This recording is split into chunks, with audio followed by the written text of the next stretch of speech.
2005 கொண்டாந்தார்கள்.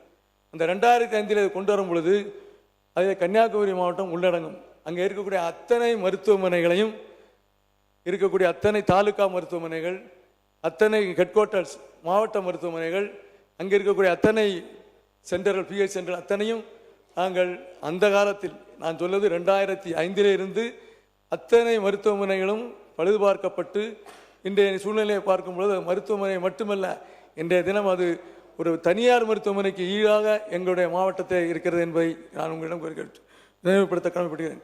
அதேபோல் புதப்பாண்டியில் சீமான் சென்டர் இருக்கிறது. 2005 கொண்டாந்த சீமான் சென்டர் அங்கே கிட்டத்தட்ட 3.5 கோடி ரூபாய்க்கு நிதி ஒதுக்கப்பட்டிருக்கிறது, வேலை நடந்து கொண்டிருக்கிறது. அதேபோல் கன்னியாகுமரி மருத்துவமனையில் 3.5 கோடி ரூபாய்க்கு நிதி ஒதுக்கப்பட்டு வேலை நடந்து கொண்டிருக்கிறது. இதற்கெல்லாம் மருத்துவர்கள் தேவை, மருத்துவ உபகரணங்கள் தேவை. இதையெல்லாம் தாங்கள் கண்டிப்பாக செய்து தர வேண்டும் என்று உங்களை கேட்டுக்கொள்கிறேன்.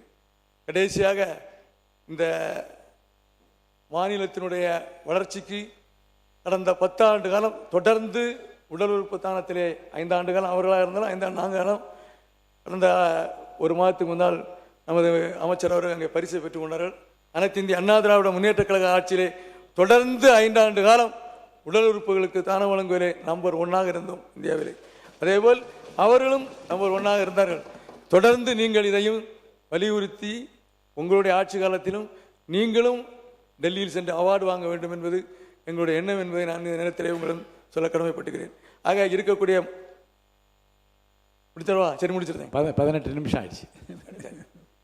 ஆகவே எனக்கு வாய்ப்பளித்த உங்களுக்கும் எங்களுடைய தலைவர்களுக்கும் நன்றியை சொல்லி விடைபெறுகிறேன். நன்றி, வணக்கம். மாண்புமிகு உறுப்பினர் திரு பி. ரேவந்த் சரண் அவர்கள்.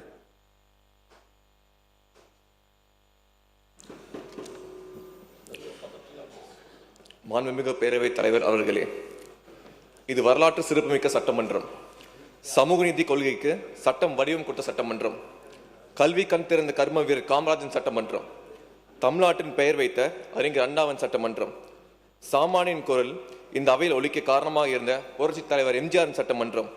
அந்த வகையில் தமிழ்நாட்டின் வரலாற்றை திருத்தி எழுதி வரலாறுக்கான சாதனை படைத்துக் கொண்டிருக்கும் இளைஞர்களின் ஐகான், பெண்களின் காவலன், சமூக நீதியை நிலைநாட்டி கொண்டிருக்கும் ஜனநாயகன், நாளைய இந்தியாவின் ஒன் ஒன்லி நம்பிக்கை நாயகன் நம் மாண்புமிகு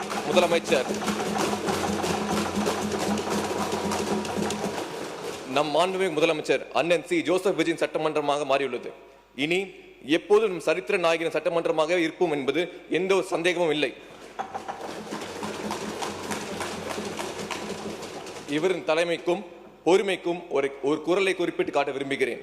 செவி கைப்ப சொல் பொறுக்கும் பண்புடை வேந்தன், கவிகை கீழ்தங்கும் உலகு. தேர்ந்தெடுக்கப்படுவது ஒரு இலக்கின் முடிவு அல்ல, அது ஒரு மிகப்பெரிய பொறுப்பின் தொடக்கம். மாண்புமிகு பேரவைத் தலைவர் அவர்களே, பேரவையில் தாக்கல் செய்யப்பட்டுள்ள பட்ஜெட் மாண்புமிகு வெற்றி தலைவரின் ஆட்சியின் ஒரு விஷனரி அவுட்லுக் எவ்வாறு ஒரு செயல் திட்டமாக மாறப்பட்டுள்ளது என்பதற்கான சிறந்த எடுத்துக்காட்டு. நமது மாநிலத்திற்கும் மக்களுக்கும் உண்மையில் என்ன தேவை என்பதை அடையாளம் கண்டு வெறும் எண்ணிக்கையாக அறிவிப்பில்லாமல் மக்கள் வாழ்க்கையில் மாற்றத்தை ஏற்படுத்த நோக்கத்துடன் இந்த அரசு செயல்படுத்தி வருவதை இந்த பட்ஜெட் எடுத்துக்காட்டுகிறது. மாண்புமிகு பேரவைத் தலைவர் அவர்களே, மருத்துவம் மற்றும் மக்கள் நல்வாழ்வுத்துறையின் மானிய கோரிக்கை குறித்து என்ன சிறிது கருத்துக்கள் தெரிவித்துக் கொள்கிறேன். மருத்துவம் மற்றும் மக்கள் நல்வாழ்வுத்துறை ஒரு சேவை துறையாகும். தமிழகத்தில் ஏழை எளிய மக்கள் பெரும்பாலும் அரசு மருத்துவமனைகளுக்கு நாடி சிகிச்சை பெற்று வருகின்றனர். இதனை ஒன்றுதான் நமது அண்ணன் சி. ஜோசப் விஜயின் தலைமையிலான அரசு மருத்துவம் மற்றும் மக்கள் நல்வாழ்வுத்துறைக்கு 23,357 கோடி ரூபாய் ஒதுக்கியுள்ளது என்பதை மகிழ்ச்சியுடன் தெரிவித்துக் கொள்கிறேன். குறிப்பாக அரசு மருத்துவமனைகளில் நடைபெறும் பிரசவங்களின் எண்ணிக்கையை அதிகரித்து இதன் மூலம் மருத்துவ தேவைகளுக்கான பொதுமக்கள் சொந்தமாக செலவிடும் தொகையை குறைக்கும் நோக்கில் அனைத்து குழந்தைகளுக்கும் மதுரவாயல் தொகுதியில் ஆயிரக்கணக்கான குடும்பங்கள் பட்டா இன்றி வாழ்கின்றனர். ஃபார் எக்ஸாம்பிள், பாரதிதாசன் நகர், லக்ஷ்மி நகர் போன்ற பல்வேறு இடங்களில் Tamil Nadu urban habitat development board சார்பில் ஒதுக்கீடு வழங்கியும் பட்டா இன்னும் வழங்கப்படவில்லை. காமகோட்டி நகர் உட்பட்ட முக்கிய இடங்களில் வீட்டு வசதி வாரியங்கள் NOC இல்லாதால் பட்டா தடைப்பட்டுள்ளது. தொகுதி முழுவதும் 2182 இடங்களில் பட்டா இன்றி உள்ளன. இந்த நேரத்தில் எங்கள் கொள்கை தலைவர் அண்ணல் அம்பேத்கர் ஒரு கோட்டை சொல்ல விரும்புகிறேன். They must be settled on land so that they may obtain independent means of livelihood, walk with their heads erect and live courageously and fearlessly. அதாவது நிலம் என்பது வெறும் மண் அல்ல, அது மனிதனின் வாழ்வாதாரம், கண்ணியம், சுதந்திரம் என்று அண்ணல் அம்பேத்கர் கூறியுள்ளார். இப்படி நிலம்தான் நமக்கு அடிப்படை உரிமையாக இருக்கிறது. ஆனால் மதுரவாயல் தொகுதியில் பட்டா இன்மையால் மக்களுக்கு குடிநீர், மின்சாரம் போன்ற அடிப்படை வசதி கூட மறுக்கப்பட்டுள்ளன. எனவே மக்கள் சார்பாக நிலுவையில் உள்ள பகுதிகளுக்கு உடனடியாக பட்டா வழங்க வேண்டும் என்றும், கிராமநத்த நிலங்களுக்கு பட்டா வழங்கும்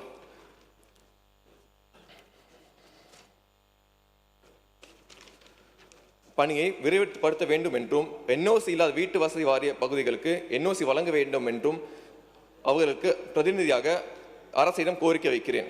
இந்த நிறைவேறினால் தொகுதியில் மட்டும் 10,000க்கு மேற்பட்ட குடும்பம் நேரடியாக பயனடைவார்.